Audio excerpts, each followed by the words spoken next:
All of us reach a point in time where we are depleted and need to somehow find a way to reignite the fire within. But how do we spark that flame? Welcome to Reignite Resilience, where we will venture into the heart of the human spirit.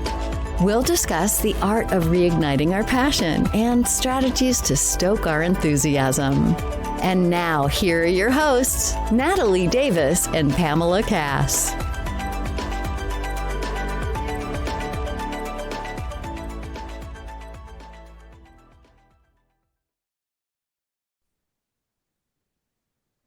Welcome back to another episode of Reignite Resilience. I am your co-host, Natalie Davis, and I'm so excited to be back with all of you. And joining us, of course, is the co-host, Pam Cass. How are you, Pam? I am fabulous. The sun is shining. It's going to be in the 70s next week. Yes. I am very happy. Yes. Yeah. Well, at the time of this recording, we are joining y'all from Colorado. I think you all should know that by now, but if you don't, we're joining you from Colorado, and we're in the season that we like to call false spring. But my daughter has now lovingly coined both spring and fall as intermission seasons. And so I like that. Intermission. Yes. Okay. Intermission. Yes. So shout out to Liz for that. I was like, you know what? You're exactly right. Like, I will take a winter, or give me a hard summer. I will do a summer, the in-betweens. But Mother Nature, it's fine. We'll take it. We'll take it. We're not saying anything bad about you, Mother Nature. Exactly. Don't throw a snowstorm at us. Exactly. Yes. And I was actually on the road this week, and unfortunately I brought like the Colorado cold wind intermission spring with me everywhere I went. And I just had to apologize to people. I was like, I'm sorry. I didn't know that I had that ability to bring it with me, but here we are. Enjoy what we're enjoying in Colorado. You're very, very powerful. Let's just put it that way. Exactly. Right. Yes. Well, we have a special guest joining us today, and I am so excited. One, for her to share her story with our listeners, and to hear some tips for us in terms of healing. So we're going to dive into that. Pam, why don't you tell our listeners who's joining us today? So excited to have with us today, Jessica. She has quickly become the top mortgage loan officer in one of the most challenging periods of mortgage lending. She started when rates were in the 4s and has closed loans now in the 8s. During this time, she has consistently provided education and 5-star service to her clients. Before mortgages, Jessica was a licensed mental health therapist and served in our public school system. Her low-stress Jess home loan process integrates mortgages and her deep commitment to having a positive impact.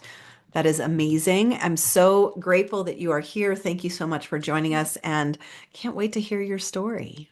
Yeah, thank you so much. That was a really warm welcome, I will say. Thanks for putting that together. I'm so glad to be here. It means a lot. I have the utmost respect for both of you. I look up to you so much. So I'm here to help however I can. I love it. Well, tell us kind of your journey, because you went from the mental health school districts to loans. Kind of fill in. How was that transition? What led you to where you are today? That's a really great question. I get that question a lot. So here's the story, right? For once and for all, record it. I'm going to go back to being a personal assistant. Actually, I used to be a personal assistant to CEOs here in Denver area. They're billionaires. I was their right hand woman, right? So I was there serving and helping them. At one point, I realized I was like, you know what? I kind of want to travel, see the world, and see what else is out there. So I finished up my bachelor's degree in psychology, and I got a position to teach English in Korea. And that kind of like set me into this whole new world. I was able to travel for the first time, really see the world. And it was me on my own. I didn't know anyone over there. So I didn't know Korean. I didn't know anything. And it was really great that I was able to teach English. While I was there, I started a volunteer community, and the volunteer community went into battered women's shelters. We went into orphanages. We taught English for free at immigrant schools. We did toiletry drives and Christmases for orphanages and stuff. It was so much fun. It kind of like lit my heart up towards community service and giving back to people, and also just made me realize that I do have something to give and I have skills that are needed to help others. And I came back to the United States. I was like, I'm going to work in the nonprofit world. And I started to apply, and they're like, you don't have any real nonprofit experience. Like, you're a personal assistant. I was like, wait, I just did this in Korea. Like, I did it. So I went back to personal assisting because I couldn't get a nonprofit job, but I kept my eye open, and I found school counseling. School counseling, basically you can change the world. Like, you have the ability to help students, you have the ability to help the teachers, the community, the parents, everybody, and it kind of radiates out. And I was like, this is it. This is the way I'm going to give back to our community and make an impact. So I got in there, and I really did love working with the kids. I thought it was amazing. Worked for 5 years, 3 years, was at a credit recovery school, and then I was promoted to the district. And I just kind of noticed that, like, the system, unfortunately, isn't really a good fit for me. Like, I want dynamic change on a regular basis, and it really just isn't that kind of a system. So, unfortunately, Yep. so in my master's program to get my school counseling, I also did receive training to become a therapist. Mm. And I was able to open up my private practice. So I transitioned into full-time therapy and had a full caseload of private practice clients specializing in career counseling and also anxiety, generalized anxiety. And I received an additional certificate in neuropsychologically informed cognitive behavioral therapy, in Mm. addition to my training, the psychology degree, the master's in counseling, and then this. So I really did enjoy that work as well so much. And I also found it to be a struggle to provide for myself financially, unfortunately. Like, there's just so many parts about that business that is really hard. It's highly, highly, highly regulated, even more than mortgages, which is incredibly hard to imagine. But basically, you can't help your friends or family. You have to, there's a certain way that you can collect money and get paid. People can cancel within 24 hours. And then there's only so much I can actually book. Like, I could only really book 5 people because your energy level is too much. And then when people get better, they always leave, you know. And as one therapist, I was trying to market and get new clients.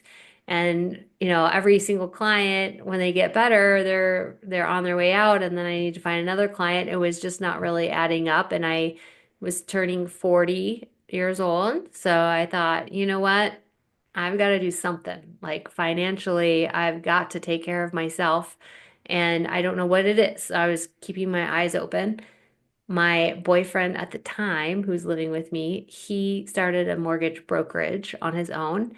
And I was helping him. I was like, oh, I'll help you recruit. That's just me. I'm like, oh, who are you looking for? You know, and I was like, wait, what do they do? What's their job?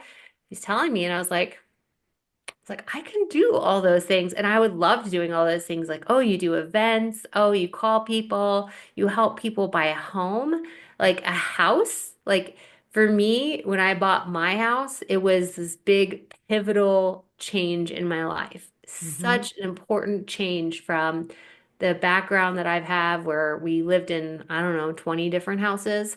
So to now having this incredible housing stability, freedom to paint the walls, freedom to have dogs in my house or not, like freedom to have roommates or not. Like, it's such an important thing that I couldn't do any other lending. It really does have to be homes, like, because I really do feel that passionate again towards like how it can shift someone's life. So I was like, oh my gosh, I've got to do this. So I took the test and I got all the training. I took additional training that nobody really needed. You don't really have to do. Hmm. I studied for an additional 4 months after getting my license and didn't talk to clients during that time. And um, that's how I established myself in this business. So I, this is my Ikigai. Sorry, I've been talking a lot, but this is my Ikigai. Like, and if you haven't looked at this up, like, it's an incredible piece that when I saw it, I was like, this is it. Like, all the other things I've done, there's been something that was missing. It's helping people, it's serving clients. Yes, it hits the box there.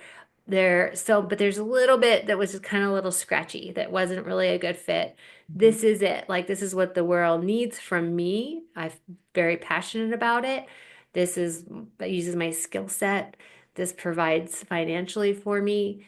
This excites me. Like, this is something that, like, I wake up every day and I'm excited to, like, who needs my help? Who do I need to help talk about mortgages? How can I educate them? So I know mortgages even sounds like such a bad, I don't even like the word mortgages, but like home loans more. But anyway, this is my Ikigai. I Love. love that. I love that. And just for our listeners that are not familiar, the Ikigai is like the intersection of your passion, your skill set, what the world needs, and what you need from the world. I guess the piece that's going to fill your bucket, right? When those four come together and it's the magic that happens in the middle. Correct. Yes. Yeah, It's a Japanese word and it's this like crazy Venn diagram. I encourage you all to like look it up. absolutely. Absolutely. I love that. Mhm. And when did you realize that it was your Ikigai? Is this recent? I think it was pretty soon after.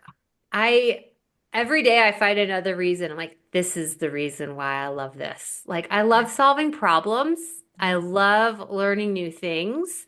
There's always something new in mortgages. Like, it's just like this thing that's just infinite knowledge, just like what you all do as well. Like, it's infinite. I also love that therapy was infinite too. So I just love that I can continue to learn. I love that there's always a new situation, there's always a new person to help. It's dynamic, it's fast. I Hmm. think it's every day I realize like how much this is like a perfect fit for me. So Hmm. Yeah. Well, and I think with your background too, I mean, because I, Natalie and I joke in real estate, it's like, and in coaching, we become counselors because we're helping people through a highly stressful situation. And so you've got the tools to help people. So I imagine that really comes in handy when you're working with people through something that's a huge decision for them. absolutely. I think about that all the time. Like, I've designed the low stress Jess process with that in mind because I'm like, what would stress someone out about this situation, right? It stresses people out when they can't get a hold of you. It stresses people out when they don't understand, when they're confused, when they're frustrated, when the numbers don't make sense, when the process is not smooth and easy, when I'm not giving them the information ahead of time and saying, here's what you can expect, when Hmm. they don't feel confident, when they don't understand, they feel stress.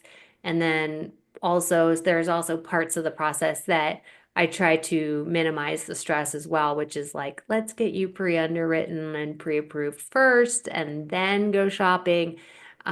So I basically have thought about every step along the way, like, how can I prevent stress in this so that we Hmm. don't start stimulating a anxiety response or any sort of frustration or peace of, like, disrupting their peace of mind. I want my people to feel joy and calm. And I know it is inherently a stressful situation, but not when they're working with me, then that's the goal. And I also find that my skill sets with listening, being a really good listener, and then responding to what I'm hearing Mhm. also really helps in Yeah, this role 100%. I love it. Well, brand new to the industry, did you come in realizing that there was a tremendous amount of stress and I'm going to say stressful actors that come to the table during a transaction? And is that what prompted you to create the tagline of Low Stress Jess? Or was it over time that you realized there's a need for this and this is the service that this is my differentiator? What did that look like for you? That's a good question. I have bought my house And I can tell you it was stressful. I actually ended up solving my own loan. Wow. I was told no, and I was like, actually, you're wrong. I found the answer myself Oh, and wow. told him. And I remember that I also remember just having a phone conversation about the rate and what rate I should choose and why. And it didn't make any sense to me. And I still doesn't make any sense to me Mhm. why I went with one rate versus another. And I just remember being like, that process was horrible. I remember feeling stress all the way up until I signed the last document. Wow. Yeah. Yes. I just remember thinking like, this is not going to close, is it? Is it? Is it? I was so worried. Yeah. So when it's actually funny, like there's a program called Mortgage Coach, that um, it basically you can see loans side by side, and I never had seen that before until I got into this business and I saw it and I was like, this is a game changer. I was like, if I would have seen this when I was buying my house, I Mhm. would have understood so much more here, and Mhm. I would have been able to make a much more educated decision, and I Mhm. would have felt a lot more confident in locking and whatever my rate. Um, so I think that was like the start of me being like, I can make this process better and I can hold people in a really safe place and make them feel confident. And then I also have my background in education, so I knew I was always going to take the time to like break down every little piece. Like I'm not I will go over it two different ways, three different ways, however, whatever sticks. Mhm. So I knew that I was going to always do that. And then the low stress Jess, it took me 2 years to think of that. I was like, what is going to be my tagline? Like, how do I differentiate? And I was like, oh my God, I can't believe it's perfect because it wraps in my background. So Yeah. I, yeah, I love it. And it is really a mantra for me Mhm. too. It's me committing to being low stress in my life and not allowing stress to come into my life and Mhm. noticing when I do feel stress, like how I'm going to handle it. I'm not going to allow it to fester. So, Well, That's I would, huge. yeah, that is huge. And I would love for you to share because I have gone through one of your virtual classes that you kind of did that kind of walked through. So you just said that it helps you, you have tools that you use to help with stress in your own life. I think all of us could use some of those tools if you wouldn't mind sharing some of those with us. absolutely. Yeah, so I did create this brain training. I have all this skills and education that I'm like, I've got to use this somehow. I've got to Mhm. keep giving back to the community with these skills. And so I created a brain training to cultivate peace and sustained energy. Mhm. And through there, it's about an hour and a half plus where I walk you through as so much information that I hope it does some of it stick. But essentially, what I would go through in like 4 months with one client week by week Mhm. in 1.5 hours. So it's like a downpour of Yeah. information. So one thing that I do for myself now that I've found what I would say peace of mind, I really have. I've found a peaceful mind. Like Mhm. I don't know if everybody has this or if it was just me that didn't have a peaceful mind for many, many, many, many years. I Mhm. had an anxiety mind and I was worried about a lot of things and I was overthinking a lot of things. And Mhm. I allowed that to go on. And I also didn't have the tools to face it. So, Mhm. what I do now is if I notice a thought that's repetitive, I know that there's something there, that I Mhm. need to address that thing. Mhm.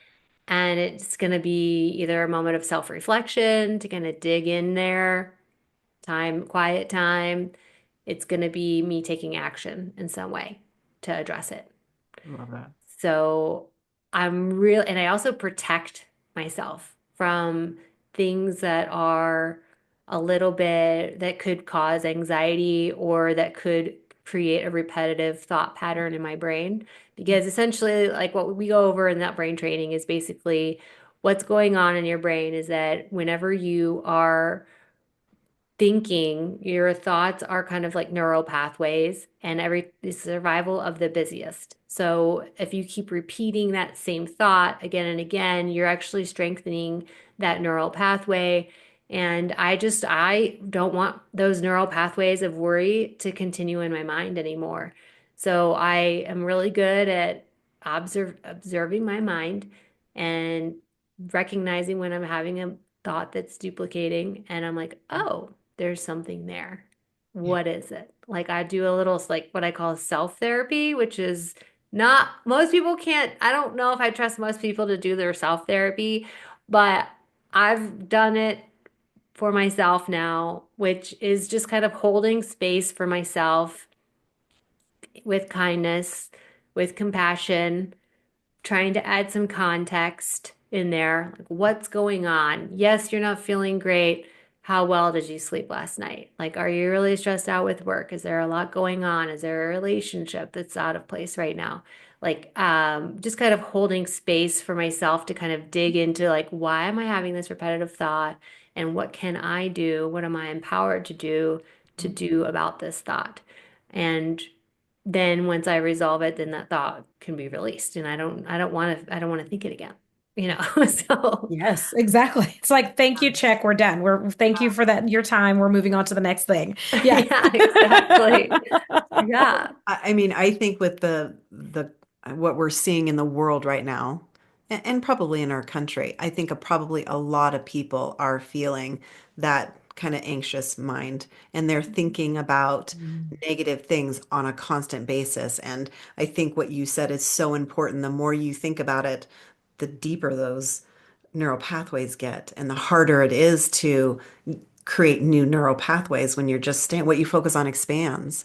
And Mhm. so quieting that brain and I love the idea of protecting it. I know I've said this on the podcast before. I got rid of news like years ago. I don't miss it. And I still know how to function, but I did that because of that reason. Everything was so negative. I'm like, this is too much. Every time I do it, I get anxiety and I just don't sleep well, don't take care of myself. So I love that. I Yeah. think just when you talk about like that anxious brain as well, that it can pop up in a variety of ways for people. Because as you were sharing your experience, I just started to do my own reflection and I didn't consider that I had like anxious brain, right? Like where I have those repetitive thoughts, but I am a recovering people pleaser because of just coming out of just my childhood upbringing, and that's what I thought, right? Like you get praise and affection when you do things that are right, and I grew up during the time frame where like it was like you're a good girl and you do good girl things and you're sweet and whatever, right? It's sugar and spice and everything nice. Like that's the programming that we got, and as innocent as it sounds, it's like okay, so it's sweet and spice and everything nice, and that's what I'm going to do. So everything that I do and how I process things was, how will my parents perceive this, or those people that I look up to or that are looking to me to continue to be successful or fill in the blank, whatever it is that they put on your shoulders to be. That those are the thoughts that continue to repeat in my mind, right? So it wasn't like my own busy thoughts, but it was like, okay, well, how do I process this to make sure that that person is satisfied with how I show up and what I do? Which I think you've got to be able to kind of, like, as you mentioned, you've got to be able to like work through that piece because that is a neural pathway that was formed and was very strong. And it started at a very, very young age. And I brought it into my early adulthood. Hmm. Yeah. Yeah. Yeah. I know it's these patterns that are set well before we're adults, right? Who have Yeah. a brain and a prefrontal lobe that can actually break it into pieces and say, well, what Yes. is this? And now it's just like this background noise that does still affect our behavior, our thoughts, and everything. And now as an adult, you can pick it apart, you can address it, and you can notice when you're doing it, and then you can try to do something different. My other trick of the trade, which I think you guys have even had on here, a trauma related, you've had trauma related discussions and you've also had hypnotherapists and on Yes. this before. I do have a trauma therapist that I absolutely love. Mm. Not saying that what you experienced was trauma at all. Yeah. But what I like about her is that it doesn't have to be trauma.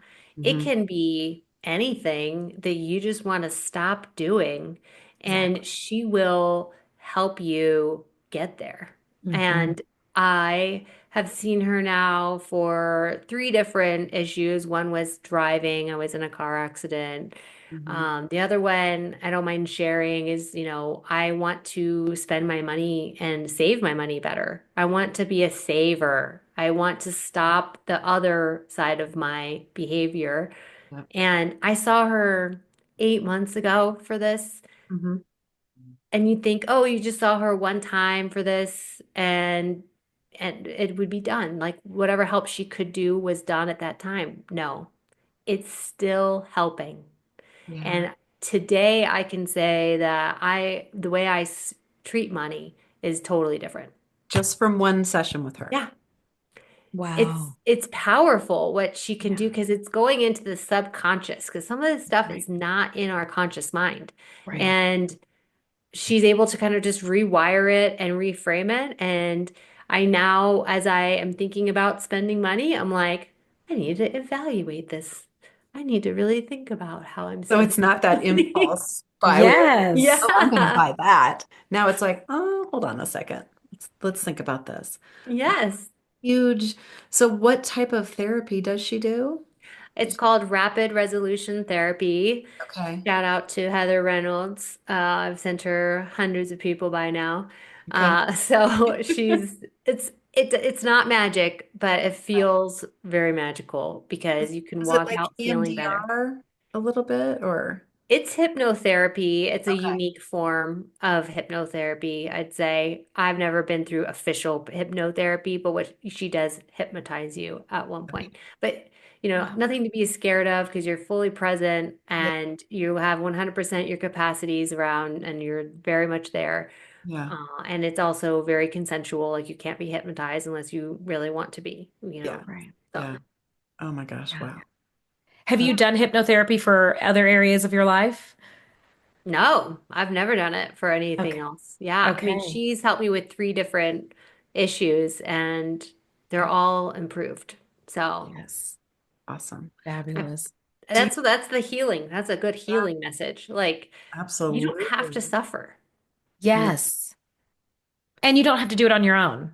Yeah. You don't have to suffer, and you definitely don't have to suffer alone. Yeah. Right. Absolutely. Yes. Oh, wow. Would you share with us? I know you were in a car accident. Would you share a little bit about that recovery? Because I know that's been quite a journey for you. Yeah.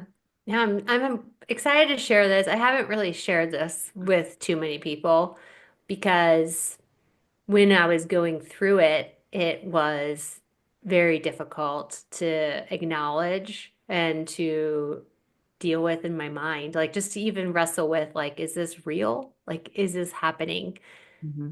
I was in a car accident where I got rear-ended and you wouldn't think anything of it, but I did get a concussion out of that.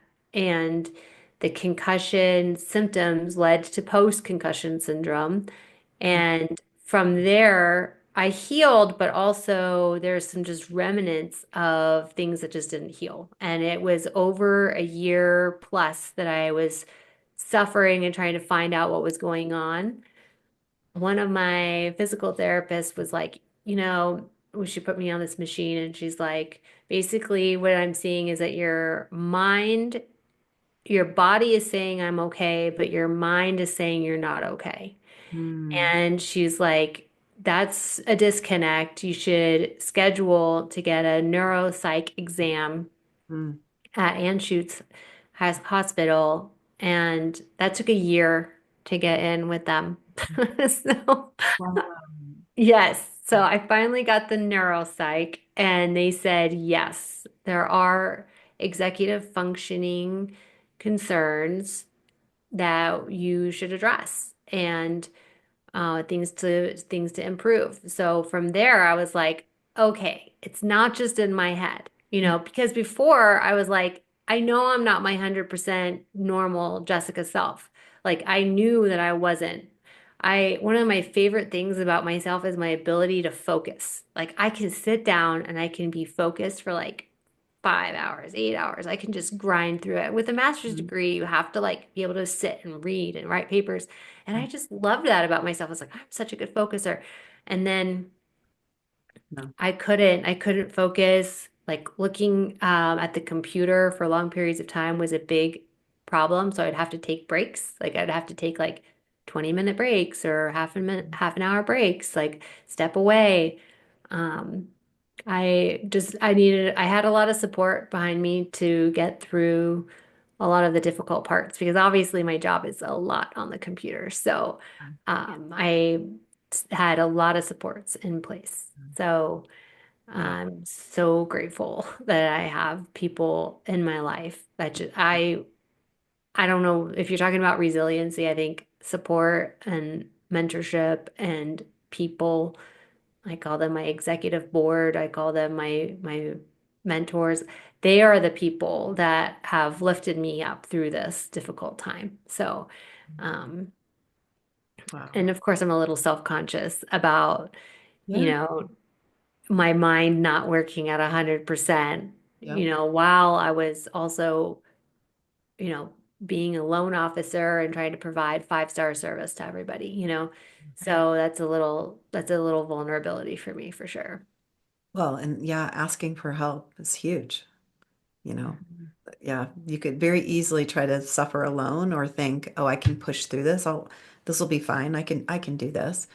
But you didn't. You reached out and got the help, even though it took you a year to get in. hmm Yeah, Wow. it took a year to get the neuropsych, and then it took me some time to like find a doctor that actually could help me. And at this point, I was thinking like I can't be helped, and this is just the new me. And